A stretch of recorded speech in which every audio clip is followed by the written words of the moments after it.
સમાચાર સુરતથી સુરત મહાનગરપાલિકાની ચૂંટણીમાં ફોર્મ ચકાસણી દરમિયાન વોર્ડ નંબર 29ના ભાજપના ઉમેદવારની શૈક્ષણિક વિગતોમાં એક હાસ્યાસ્પદ અને ગંભીર છબરડો સામે આવ્યો છે। વોર્ડ નંબર 29ના ઉમેદવાર સુધા પાંડે બેચલર પહેલા જ માસ્ટર્સની ડિગ્રી મેળવી લીધી છે। તેમના એફિડેવિટનો ફોટો વાયરલ થયો છે અને જેમાં સુધા પાંડેએ 1997માં બીએની ડિગ્રી અને 1996માં એમએની ડિગ્રી લખી છે। આ તમામ વચ્ચે નાની નાની ભૂલમાં ફોર્મ રદ કરનારા અધિકારીઓને આ ભૂલ કેમ ન દેખાઈ તે મોટો સવાલ ઉભો થયો છે।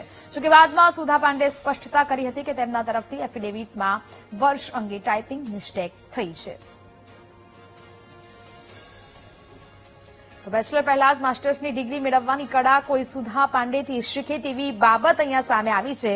નેતાજીનો આ છબરડો આખરે કોઈ અધિકારીના ધ્યાને ના આવ્યો તે પણ એક વિચારવા જેવી બાબત છે। જોકે હવે ત્યારબાદ આ સ્પષ્ટતા કરી દેવામાં આવી છે।